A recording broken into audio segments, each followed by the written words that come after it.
Brilliant. I think we are live. So welcome everybody that's joined us so far. We're just going to wait a couple more minutes for any latecomers to join, and then we'll get started with this.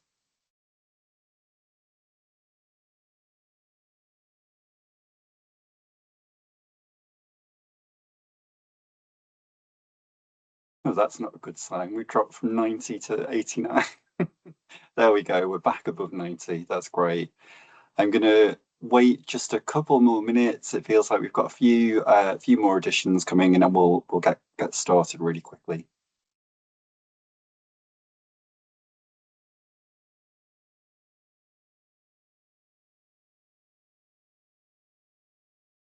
Whilst we're waiting, it'd be really good to know where people are joining from. So if you would like to put it in the chat, it would be really great to see who we've got on the call.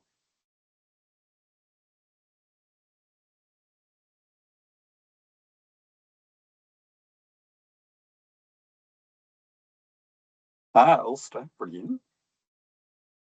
Derby, Wakefield, excellent. Plymouth, Cardiff. Oh, we're reaching all corners of the UK tonight, which is really good.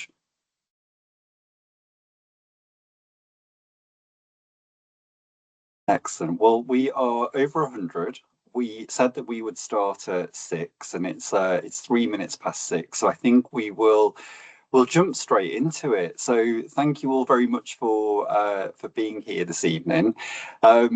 What we're going to do today is talk through CLiP applications and placements for 2027, and really sort of take you through kind of what's next. I know it's a really sort of a really kind of stressful time, perhaps. So if we can sort of relieve any of those kind of stresses and answer any questions that you might have, that's hopefully what we're going to cover off in the session today. We thought, well, hopefully you're all on the call because you're interested in completing your CLiP placements with Specsavers.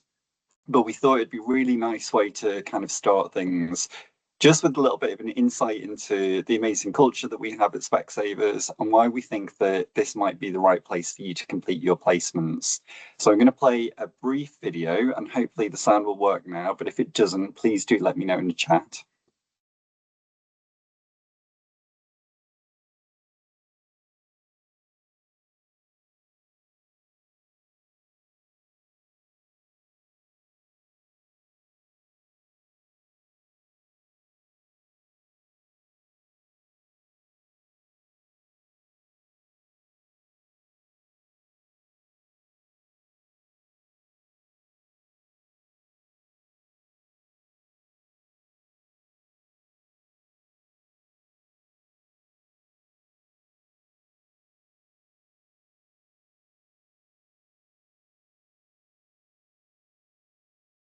Brilliant. So hopefully a nice little intro into Specsavers and kind of what we do, and hopefully a bit about what you will know and love about our business. We thought we'd start this evening session just with a quick intro. So good evening, everybody. My name's Lee. I am the Early Talent Engagement Manager, the East and West. Some of you, if you're in my universities, will have seen me on campus dotted about, but my role is to work really closely with student cohorts like yourselves, to work really closely with our store partners and to make sure that every sort of touch point that you have with us, whether it's out on placements or any other exposure that you get to Specsavers, is as kind of meaningful and as insightful as possible. I'm joined by Catherine, so I'm going to hand over to Kath for a quick intro. Hello, I'm Catherine. So I'm also an engagement manager in the early talent team within Specsavers. I do everything that Lee just said he does, but I look after Scotland and Ireland as part of my role. Excellent. So you've got both of us this evening, and we're going to hopefully keep it nice and fun, a bit high energy for you as well, and hopefully really informative.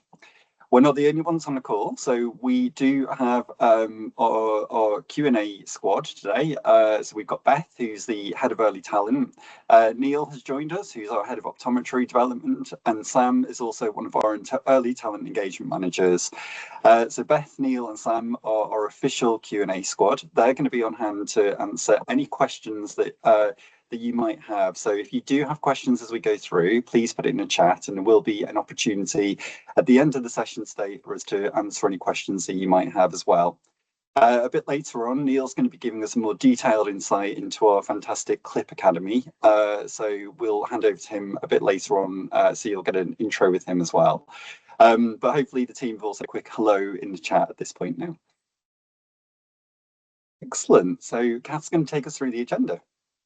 So, as Lee said, we've got lots to cover this evening. So we'll begin with an overview of what a CLiP placement with Specsavers involves, followed by the key dates that you'll need to be aware of for each stage of the recruitment process, as well as the do's and don'ts during these stages. After that, we'll move on to the application process for those applying to a Specsavers store and show you how you can navigate our vacancies, including looking out for salary information and benefits, so you can make informed and targeted applications. And finally, we'll share some tips on how to give yourself the best chance of success, and we'll introduce you to the team who will be supporting you throughout the process. Brilliant. So first of all, I just wanted to say a big welcome to everybody that's joining us on the call tonight. We understand that 6 o'clock till 7 o'clock on a Monday evening probably isn't top of everybody's choice list. So we really do appreciate you joining us. You're all here because you're about to start applying for your CLiP placements. And as you've heard from Kath, we're going to talk you through everything that you need to know so that you've got a really good idea of what's coming up next and what you need to do. By now, I'm sure that you've all heard us talking about the fact that each year we provide the highest number of placements to students just like you. What that means is that if you decide to do your CLiP placement at Specsavers, you'll be joining a network of over 700 trainees, so you definitely won't feel like you're going it alone. More importantly, what those numbers show you is that you're joining an organisation that knows how to train and develop future clinicians, and so you're going to be in really safe hands. It's something we're really excited to talk to you about this evening as well, is our newly launched industry-leading CLiP Academy. So as I mentioned, you're going to hear lots more about the Academy from Neil a little bit later on, but it is really one of our unique selling points and something really special that we offer. The team have designed this specifically for the new placement structure, with the aim of supporting you to feel more confident in your development as soon as possible. Alongside the clinical services team who run the CLiP Academy, we'll also be here as an early talent team to support you through your placement. We already met lots of you in first year, and we've probably seen a majority of you at our recent Discovery Day sessions, so thank you for coming along to those. And hopefully you know us all a little bit by now. If you've got any worries or concerns whilst you're applying for a placement, or even once you're in practice, we are here to support. And let's not forget about the wonderful store team that you'll be working with. The majority of those guys have supported pre-regs before, with many also being college assessors. You heard it in the video that we played at the start, but we really do pride ourselves on being a family-run business. We have real family values, but we're also a big global company with that comes with, and so that comes with endless opportunities for your future. Whether it's clinical development, business ownership, or even a move into support office careers, the sky really is the limit when it comes to a career with Specsavers, and you can take it in any direction that you want. But the first step of all of that is the CLiP placement. So Kath, should we get into what's coming up next for these guys? Thanks, Lee. So let's get into it. When applying for CLiP, it'll happen over 3 rounds. And when we talk about rounds, that's just a period of time where you'll be able to apply for vacancies, interview, and hopefully be offered a role. Once that round closes, you won't be able to apply for further roles until the next round opens on a set date. But don't worry, we'll remind you at the time if you're still looking for a placement. Round 1 is obviously first, and that will commence on Tuesday, the 3rd of February. It's the longest round, closing on the 22nd of April. So let's take a look at round 1 in a little bit more detail. Sorry, next slide. So from Wednesday this week, you're going to be able to log on to the portal and have a look at the vacancies that we have on offer. We'd encourage you to do that before applications open on Tuesday next week. It's worth saying here that applications are open throughout up until the 15th of April, but we would strongly encourage you to apply before then. And this is because roles will start to get taken as we move through that period, so that role might not be available when you come to apply. Once applications open, placement providers can start shortlisting from the 11th of February, and interviews will start from the 19th of February. If you're offered a job, you can accept or decline, or you're able to hold an offer until the holding deadline of the 15th of April. But once you accept a job, it's accepted and you can no longer apply or accept positions elsewhere. By the 22nd of April, all recruitment needs to be tied up, ready for round one to close. And that means any outstanding interviews need to have taken place with offers made, and those offers need to have either been accepted or declined. Because we're all working within those specific timeframes, please keep in mind that we will need to get in touch with you throughout to talk about your application. We completely understand that you can't always pick up the phone straight away, and we're probably all guilty of not picking up a call from a number we don't recognise. But if you're applying for jobs, please don't be put off answering the phone because you don't recognise the number. Please keep an eye on your missed calls and your voicemails and try to get back to us as soon as possible so that we can keep your application moving. Since interviews are also taking place during these set windows, please try and avoid booking holidays if you can, or other big commitments, just so that you're available if you are invited to an interview. And as you can see, we're here to provide support throughout. So if you have any concerns, any worries, or you're just not sure about something, you can get in touch and we'll help you to get it sorted. Thanks, Kath. That sort of all feels really clear to me. So hopefully it does for everybody else. So aside from the timeframes, there are a couple of rules that you need to be aware of when applying. The first is that the college is the sole marketplace for recruitment.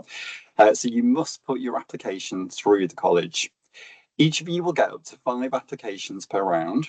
Once you submit 5, you won't be able to apply for any more in that round unless that role is no longer available. And then you can reuse that application. But you'll never be able to have more than 5 live applications at any one time. Now, if you interview and get offered a job, you can accept that role or decline it. If you still have some interviews outstanding that you want to attend before accepting, you're able to hold one offer at a time. But as Kath said, the holding deadline is the 15th of April, and then you'll either need to accept or reject that offer. Once you accept a role, you won't be able to apply for any more, so make sure that you take your time and be considered. Once an offer is accepted, the store will issue you with a contract, which you'll need to sign and return as soon as possible. Excellent. So some of you might be thinking, at this point, I've already been offered a CLiP placement. So do I still need to apply? And the answer really simply is no. If you've already secured a role, firstly, congratulations, amazing work. But secondly, what we need you to do is scan the QR code that's on screen now and let us know, and we'll make sure that everything is updated on the portal and you're all set to go. So I'll just give you a few seconds for anyone to scan that needs to. And don't worry if you miss it. What we'll do is put the slide up at the end of the session. So if anybody needs to scan that, I'll just give you a couple of moments. If you're like me and you're trying to get your camera out and it's on selfie mode and you're panicking, then hopefully you've sorted it by now. I've had a whole storyline that's happened in my head there. Brilliant. Excellent. Over to Kath. Right, so that's the specifics out the way. Shall we talk about the application process with Specsavers then? So firstly, we know lots of you have locations that you really want, and maybe that's to be close to friends or to be able to stay with family at home. If you can't see a vacancy or a location on the portal, it's because we don't have it available. So every single one of our vacancies will be on the portal, and it's unlikely that they'll change between rounds. So our advice is to not hold out for something that isn't listed. Once you submit an application, it will come through to us, and we have a dedicated early talent partner for each part of the country. They will personally review your application, your CV, and your Discovery Day score. They will then send your application on to our store partners where they think you're a good fit. We're a team of real people taking the time and care to understand your potential. Once you've been shortlisted for a role, one of the team will send your CV over to the store partners, and they let us know if they'd like to arrange an interview with you. If they do, we'll set this up, and it could be in person or virtual, depending on the location, but we'll make sure it's at a time that works for everyone. Now, about the interview. So you'll likely meet with the store partners and possibly your future supervisor. So this is a big moment in the process, not just for us, but for you as well, because it's your chance to meet the people who will play a huge role in shaping your early career. And remember, an interview isn't one way. It's not just them deciding if you're right for the role, it's you deciding if the environment, the team, and the vibe feel right for you. Because we include this step of making sure you meet the people you might actually work with, our process might sometimes take a little bit longer than some others, but we really believe it's worth it. We don't just want to assign you to somewhere, we want you to feel confident and excited and supported about where you're going to be starting your journey. And honestly, speaking from experience, it really does pay off to wait a little bit longer. Excellent. So let's do a quick recap of the process, and then we'll get into the salary and benefits on offer in each location. So step one, you submit your application through the college portal. Step two, your application lands with the early talent team and a real person looks through every application. We're checking for your strengths, your potential, and where you might be a great fit. Step three, we shortlist suitable candidates and share their CVs with relevant store partners. If you're not shortlisted this time, we'll make sure you know, so there won't be any radio silence from us. Step four, if the store partners want to meet you, we'll invite you to an interview. And then step five, if the interview goes well, you'll receive an offer. At that point, you can either accept, decline, or hold the offer. Just remember, you can only hold one offer at a time.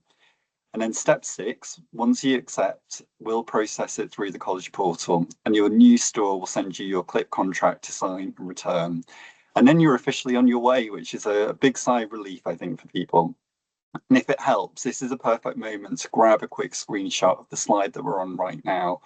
So you might want to take it with your phone, or if you've got a snipping tool or anything that's more advanced than that, you can take a quick screenshot. I'm going to leave it up for just a moment.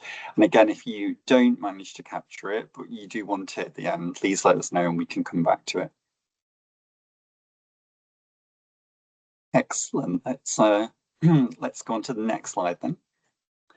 So this is another slide that you might want to grab a quick screenshot of. I'm giving you advance warning on this one. I didn't on the last slide. So as Kath mentioned earlier, all of our vacancies are listed on the college portal and each one is assigned to a zone. So we have either zone 1, zone 2 or zone 3. The zone simply tells you what salary, support and benefits are available in that particular location. So let's start with zone 1 and give it a bit of a breakdown. So these are usually our city centre stores, the popular ones that everybody tends to go for first. So if you think of the likes of Birmingham, Bradford, Manchester, London, all those big cities and those busy hubs. Because they're so popular, the competition's pretty high and you'll probably be applying alongside a lot of your peers. For zone 1 roles, having some experience in practice beyond your usual short university placements will really help you stand out. In these locations, salaries start from the national living wage and you'll be paid for 4 days and you'll have full access to the CLiP Academy. Then we've got zone 2. So these stores are usually in towns and cities surrounding those major hubs. They're still really great locations, they're just not right in the centre.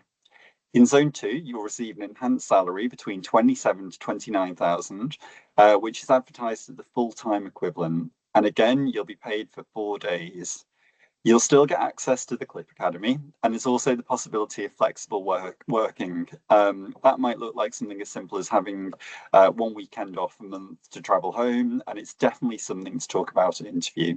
And then finally, we have zone 3. So these are our more rural areas. Unless you're already local, relocation might be something that you need to think about for a zone 3 store. But to support you, zone 3 comes with a really, really strong package. So the salaries here range from 28 to 30,000, and you'll actually be paid for a 5th day to help cover your learning day and the added cost of living away from home. If you do relocate, we'll fund you a home finder service that helps you look for suitable accommodation, so you're not doing that alone either. You'll also receive a £1,000 relocation or joining bonus. And of course, you'll still have access to the CLiP Academy. Zone 3 also gives you access to new Medica, so hospital placements, and our domiciliary placements as well. Both of these types of placements are only available within our Zone 3 packages. So if this is the sort of experience that you're after, it really is worth keeping an eye out for our Zone 3 adverts when the portal opens. Flexible working is also considered in these locations. And last but not least, you'll also unlock our Zone 3 Gold package, which I'll tell you about in just a moment. Across all zones, you'll have access to WeCare, which offers things like mental health support, second medical opinions, prescription access, and even a free subscription to Headspace.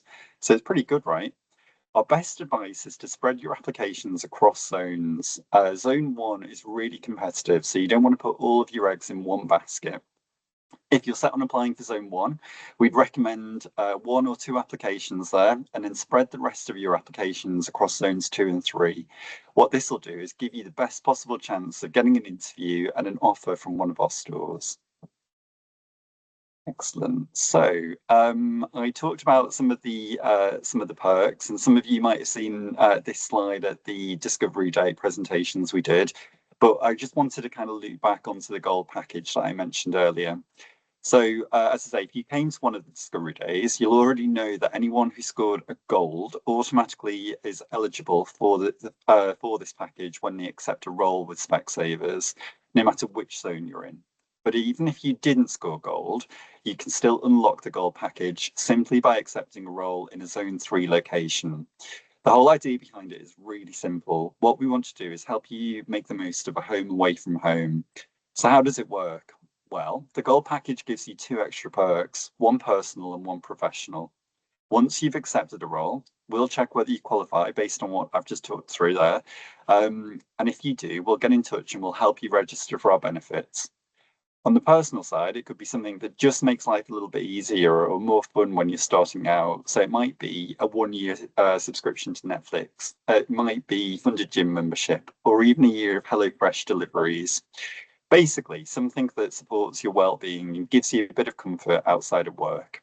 And on the professional side, well, you get access to opportunities that help you grow your career.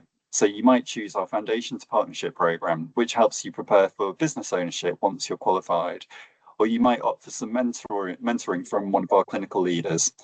Whatever direction you want to grow in, there is something there for you. The choice is completely yours with this.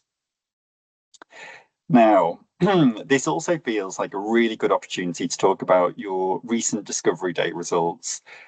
You should have all received your results over the past week. And just as a reminder, the scores are calculated by combining your scores from the group exercise that we did, along with the overall participation score that we gave you.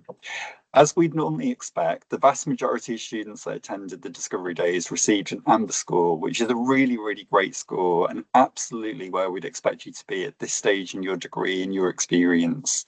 For students that scored a green or a gold, these are scores that were awarded when somebody really stood out to us on the day, often when somebody had previous optical experience and they just were able to kind of communicate a sort of slightly different level. Honestly, the most important things that our partners look for is that you attended and that you engaged with us. It shows a real interest in working for Specsavers, and that's so important to our partners. The fact that you attended a Discovery Day, regardless of what score you were awarded at the end of it, will not only strengthen your application, but it will hopefully give you a nice little talking point if you are shortlisted for an interview. Bum, bum, bum. Okay, so that's a lot of me talking. I'm so distracted by all the comments that keep coming through. I'm trying so hard not to read it and focus on presenting. But that is enough of me talking. So what I'm going to do is hand over to Neil, and you can hear all about the CLiP Academy that we've been talking about. So Neil, over to you. Thank you, Lee and Catherine, and thank you everyone for joining us this evening. I'm delighted to share with you the support that is available for you once you join us. So part of my role is just to make sure that every clinician has the opportunity to progress to what they want to achieve. So we organise designated training courses from the minute you join as a CLiP student or pre-reg, all the way through to newly qualified transition courses, and then up and beyond. So we have those support for IPs as well. So one of the things that we're really proud of is that we've got all the resources for CLiP now in one place. So you'll be able to access our Connect Plus page, and at the tip of your fingertips, you'll be able to get various resources that will support you along the way. We also give you an onboarding checklist, and the whole purpose of that is so that you've got some structure to when you first go into the store and some tasks that you can work through with the team to get on the right road to success from the beginning. Do you want to move on to the next slide, Yep. Emily? We also want you to be part of our community and team. So we have, think of it as the equivalent of WhatsApp groups, but we call it Viva Engage. And there's a designated channel set up there for you, where you can ask any questions in a safe and shared environment where there's community experts such as myself who can help from a clinical point of view, or other students should you want to ask them for support as well. You can also come to some of the amazing events we organise. So we have one of the biggest conferences in Europe for professionals, the biggest industry-owned one, which is our PAC conference, and there's a dedicated student track at this. There's also various other events where you'll be able to come along and network with qualified clinicians and also other CLiP students too. There's also a lot of clinicians working for Specsavers, and you'll be able to network with them and gain their support. And we have a clinical services team as well. We also have a beautiful relationship with New Medica, which means you'll have the opportunity to learn from ophthalmologists and gain experience from their hospital environments as well. We also know that at the heart of supporting you is the supervisors, and they do an amazing job at Specsavers. So we have a designated group for them set up so that they can gain the information quickly that they need, and also ongoing support and training. So at some of our regional events that are coming up over spring, we've got designated CLiP supervision courses. There's also online support available to them as well, because we do know with CLiP that this is a new journey that everyone's going through together. So it's given us a nice chance to reset the bar and offer new training opportunities for everyone. So we also want to see you face to face as well. So in fact, Wednesday, Thursday this week is our first 2-day course for some of the other CLiP students who've started, where we'll just prepare you for practice. So those 2 days are full of blended learning activities to do, from one-to-one observations in clinical work through to group activities where you can discuss how you would deal with certain clinical scenarios. So that'll bridge the gap between university and what you need to do in practice to deliver the best care possible to our patients, and also get through your assessments. And then when you progress into CLiP 2, we'll have face-to-face courses there as well that'll focus on the more challenging areas that we know trainees sometimes need a little bit more support with. But the other advantage of our courses is that we've got college assessors and subject experts who we can bring to those.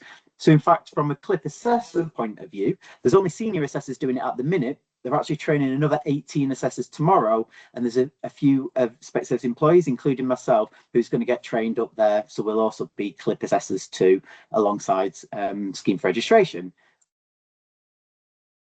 And move along. And we know sometimes that you want to go back and revisit resources. So face-to-face courses are brilliant, but as soon as you want to dip back in, there's also going to be some online material as well that you can review in your own time. So there'll be various e-learning modules and various webinars strategically placed to help you at the right stage for your progression through CLiP.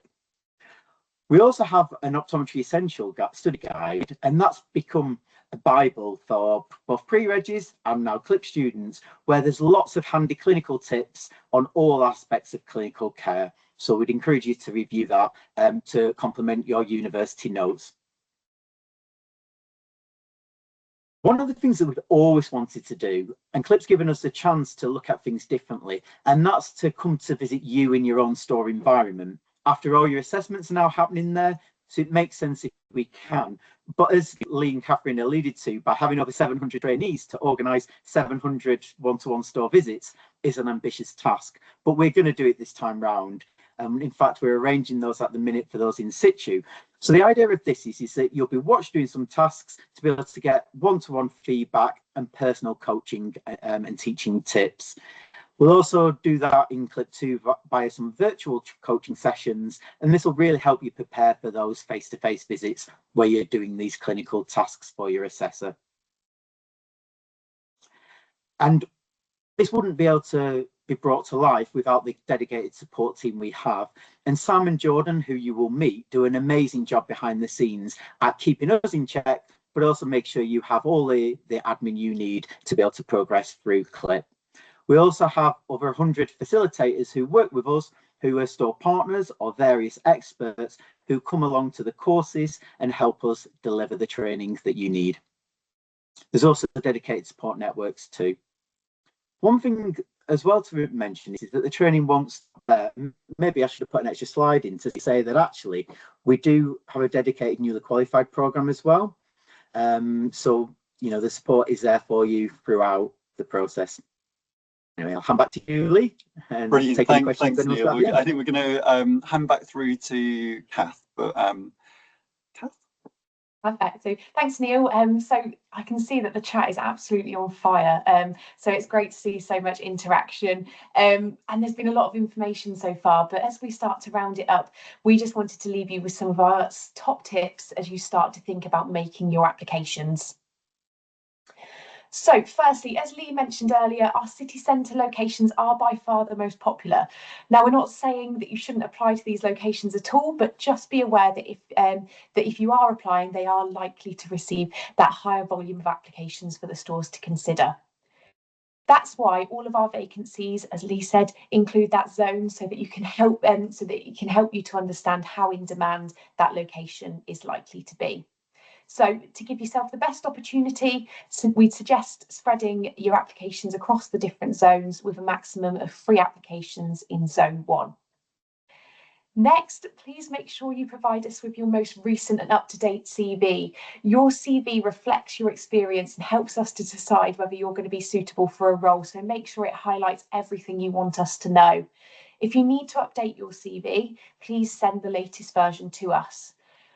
Now, this part I cannot stress enough. When sending your CV, please save the file as your name as opposed to something like My CV or CV final version.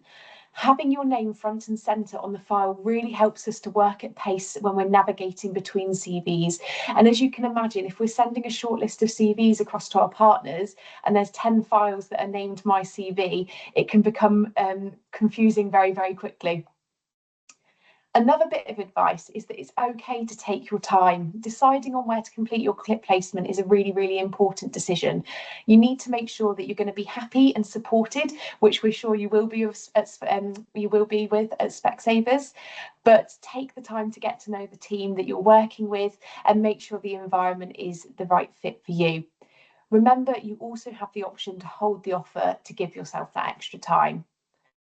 And finally, to make sure you're ready for interviews. If you're interviewing virtually, be sure to check that your tech is working ahead of the interview start time and that you've actually received the invite to the meeting to join your interview, that you've got stable Wi-Fi connection and that you're in a suitable location.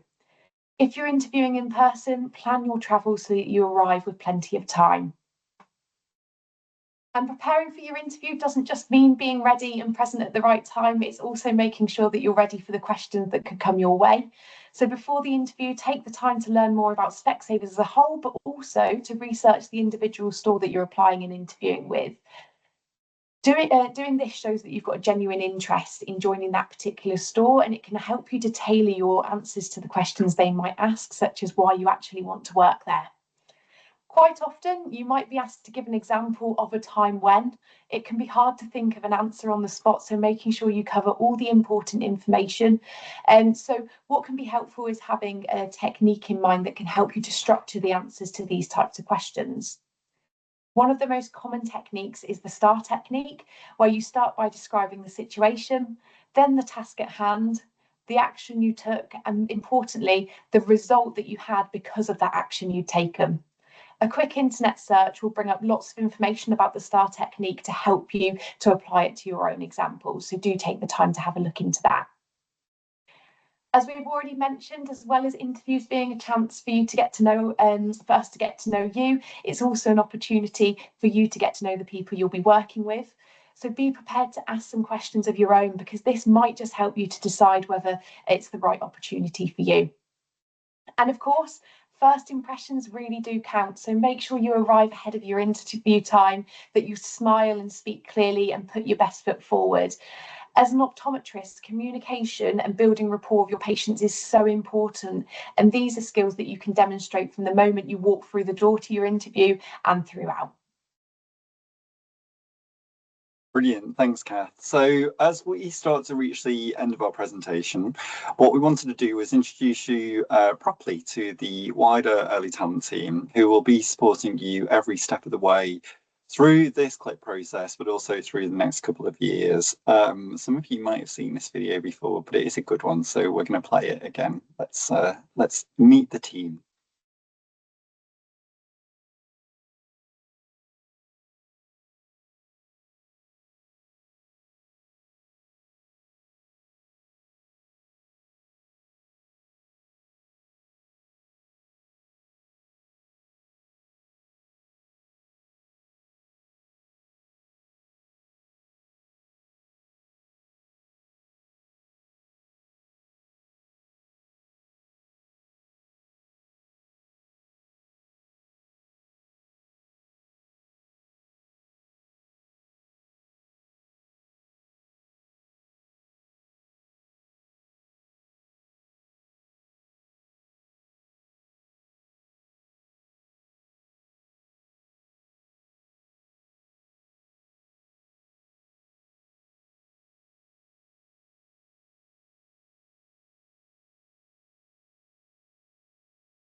Brilliant. So hopefully that's a nice little intro to the wider team. Thank you all so much for kind of listening to us today. We really hope it's been of some use to you all and has hopefully answered some of the questions that you might have. We're going to end the session today by answering any of the burning questions that you might have. So if there's anything that's on your mind that's kind of keeping you awake at night that you really want us to help you with, then this is the opportunity to ask. So I will await any questions and invite Beth and Sam and Neil back into the conversation to help with any of the questions that you might have. Hi. How do we do this, guys? So I think there are so many questions in the chat and I can't type fast enough. So I have collated a few of the most popular ones. There are definitely some themes that are coming out of the questions. So I'm going to put them to you and Kath. If you would like to bounce them back to me or Sam, say no, thank you. You take these ones. But I don't think we've got an awful lot around in the chat. The themes are sort of around discovery day, zones, CV writing, those sorts of things. So I'll get to that. If anybody has any burning clinical questions, let's make the most of Neil while he's on the call because he's very well positioned to answer those. So if any of you have got any questions about what your supervision might look like, the nitty-gritty of what your CLiP placement might entail, then please do drop them in the chat because we haven't got many of those. And as I say, we've got Neil on the call, so we should put him to work. Sorry, Neil. So I think, as I say, there's definitely some popular themes. I'll start with the Discovery Day scores. So we had a few questions, guys, in the chat that were around, do stores value your Discovery Day score more or your experience? And what if you have experience but didn't attend a Discovery Day? Is that likely to impact your application? Fabulous. So shall I take that one, Kath? Or? Absolutely, go ahead. This is the part we haven't rehearsed, guys, hence the chaos line in this. So first and foremost, what the partners value is the fact that you attended. They're not sort of all sat there waiting to see whether you scored amber, green or gold. What we wanted to do was just give an opportunity to recognise any of the students that attended that really sort of excelled, that really got involved with the day, that really sort of, you know, really stood out. And so that's why we have a sort of a scoring system. But it's not a pass or fail. It's really about engaging with our business and our brand. And that's what the partners are most interested in. The fact that you spend time kind of really engaging with us, learning all about how we do things at Specsavers, hopefully striking up conversations with the partners that attended those sessions really does mean a lot. And hopefully, as we said in the presentation, we'll give you a bit of a talking point for the interviews if you're shortlisted through for an interview. In terms of whether they value that more than clinical experience, look, I think it's not as simple as a yes or no kind of answer. I think they absolutely will value clinical experience, particularly if you're in one of those Zone 1 stores. But if you haven't got that and you did attend the session, then I think it kind of really helps strengthen your application as well. So there's no kind of right or wrong with it. There's no sort of one of them is better than the other, but obviously the clinical experience that's built up over some time, if you're in a really kind of popular location, if you're in a zone 1 store, then that will sort of that will be something that the partners are looking for and that they'll consider. Amazing. Thank you, Lee. Neil, after my little call out, I've got a couple questions for you, so I'm going to come to you next if that's okay.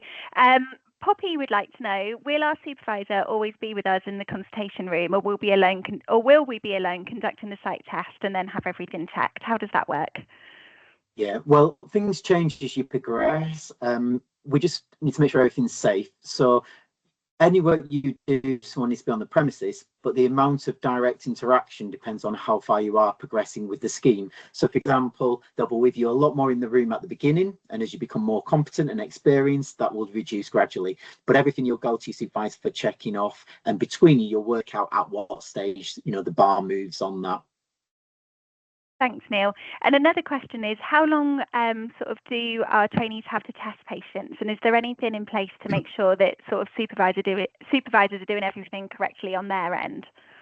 Yeah, well, ultimately, everything you do is under your supervision, and they are accountable with a GOC.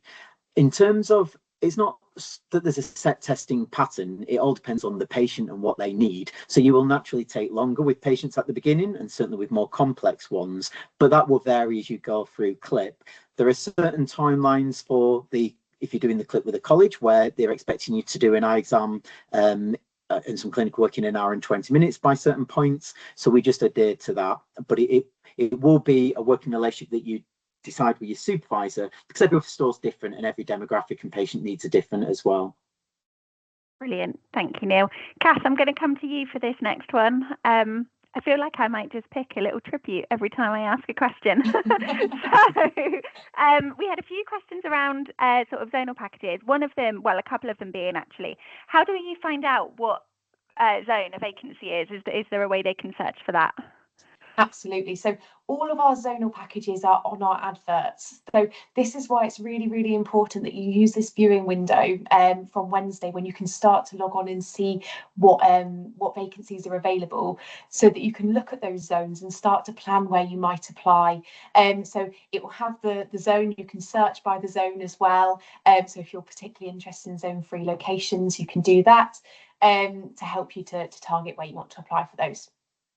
That's perfect. Thanks, Kath. Yeah, there's that little free type search box, isn't there, once you're in the portal that you can use. So you can pop that in. And we had another couple of questions around, will all stores have their vacancies shown by Wednesday, or is it worth holding out if there's a location that they can't see? No, don't hold out. Apply it so you'll be able to see the vacancies. So as I said when I was kind of speaking during the presentation, all our vacancies will be viewable on the portal, and we will have those all uploaded on the Wednesday when you can start to actually go on and have your viewing window before applying. So don't hold out for a location. If it's not there, we unfortunately don't have it. So we will have some locations that either don't have a vacancy or they've already filled their vacancy. So whatever is there is what we've got. It's unlikely to change as the rounds go on. Brilliant, thank you. And I've just seen actually another really good follow-on question from Mariam that's just come through in the chat. She said, does it work on a first come first served basis? So the earlier that we apply, the better chance that they have depending on their application going forward. But does applying as soon as possible help? Shall I answer that one? Yes, I mean, applying as soon as possible really will help, and we'd encourage you to kind of get on it as soon as you possibly can. Ideally, you want to try and secure your placement as soon as you can within the process, but there are kind of 3 windows with the application process. If a store is ready to interview and they make their kind of selections, well, the vacancy might get filled, and some of them will get filled inevitably. So as soon as you can, I'd really, really encourage you to sort of start that process and not wait till the kind of very end before you start looking. Brilliant, thanks, Lee. And Poppy's just asked something similar to say, will vacancies close sooner depending on how many applications there are? I think you've just answered that in that if we shortlist some students for vacancies and the store begins that interview process, if they find somebody that they like and they offer them, then yes, that vacancy will get withdrawn. It won't hang around until the end of the round. Lee, I'm going to come back to you for this one, if that's okay. Sure. Some of the guys are asking, what else can they pop on their CVs to make them stand out? I think the most important thing, obviously, is your experience. We want to kind of know all about you, and what you can kind of bring to the table. I think as much as you can, try and give some of your kind of personality in the CV as well. Try and keep it as clear and concise as possible. So you don't want a CV that goes on for sort of 4 or 5 pages. Nobody ever reads to the end of that. So I think if you can try and condense it onto 1 page, ideally, that would be absolutely fantastic. Just keep it really sort of sharp and to the point. Bullet points are often really effective, just to make it sort of flow easily. Talk about your kind of proudest achievements, what you've learned, anything that you think might really benefit you and stand you out as a really kind of great candidate choice for the partner. I think that would be really great. Keep things simple. So we like to see kind of dates when you worked at places, to know what practice you worked at or where you've had experience of working. Obviously, all of your contact details are really important as well. So make sure that's front and center at the top of your CV. How we can contact you on the phone, via email, obviously your name, and then like I say, just your experience. When you get through, and I know this wasn't quite the sort of question, but it's all sort of part of the process. When you get through to an interview, if you are selected for an interview, make sure you do your research as well. The store partner will want to know why you want to work for their store in particular. And there's nothing worse than you can do than having a really great CV, get the partner really excited to kind of meet with you, and then for you to not sort of really know why you're there or be able to ask any sort of meaningful questions. So you want to leave a really, really great impression. It's really easy to kind of find out about a store or about a partner. You could do a LinkedIn search, you could go and do some research beforehand, whatever it might be. I think the effort that you put in kind of during this process will really kind of reap those rewards when it comes to sort of decision making afterwards. Brilliant. Thank you, Lee. That was some really great advice. And I've just to tack on the end, though, if you don't have any specific in-store experience, or you don't have any sort of paid work experience, if you've done any volunteering, any tutoring, stuff like that, that's all really great things that you can add on your CV as well. And there'll be lots of transferable skills that you can talk about. So definitely include stuff like that. Someone's popped in, I was under the impression a 2-page CV is completely fine. Listen, there are no rules. It's just advice as to how to get yourself noticed that we're giving. There are no rules sort of when it comes to this, but as Lee said, sort of some nice, clear, concise information is much better than sort of pages and pages for partners to read. Sam, I hope it's okay. I'm going to come to you for this one because I know, particularly in the divisions that you look after, you get lots of this. So we've had a question around if somebody secures a CLiP placement, they accept the offer, they sign the contract, etc. Is it possible to start working part-time in practice, perhaps as an OA, before they start their CLiP placement? Yes, absolutely. So including a couple of my divisions, actually, a lot of the guys will end up doing this straight away. So we can work that type of thing off the back of that. So it's something that is absolutely fine. Something that we'd actually support. It gives you time to get to know the team, the store, the environment, and get a lot of prep work and groundwork done. So absolutely, if that's something that is of interest to you, make sure you make that clear at interview as well. So even if they're not necessarily thinking about it, you can make sure that they are. But absolutely, yes, I would highly recommend that you do if the opportunity presents itself, and maintain that relationship there. I think thanks, Sam, what we tend to find as well is those students who have got experience working in practice tend to progress through their training a little bit quicker because they obviously understand how the stores work and operate. They can embed themselves with the team quicker. They understand how that particular team works, and all of those sorts of things that you'll need to overcome in the first couple of weeks when you're on your CLiP placement. If that's out of the way, it does set you up for a stronger start. So it's not mandatory, and of course, depending on where you live and where you're going to do your CLiP placement, it might not always be possible. But if the opportunity does arise, I think our advice would be you should definitely take it. Plus, you get a little bit of extra money, right? So at the moment, I'm sure nobody would turn up their nose at that. Another few questions around the zone. So have we got any examples of locations that would perhaps be a zone 2 or zone 3? Kathleen, I don't know if you've got any that come to mind. Catherine, you probably do, looking after Scotland. Yeah, so it really just depends. So I mean, as Lee said, it's zone 1 is typically going to be your city centre locations, and then it's going to kind of radiate out from there on.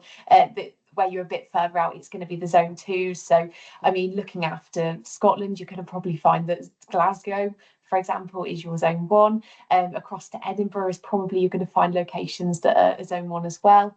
If you go further out, you go slightly up to Dundee, Stirling, places like that, then they're going to be zone 2 locations. If you go as far up as Oban, Wick, which is really, really dramatic in Scotland, but that's where you're going to be your zone 3.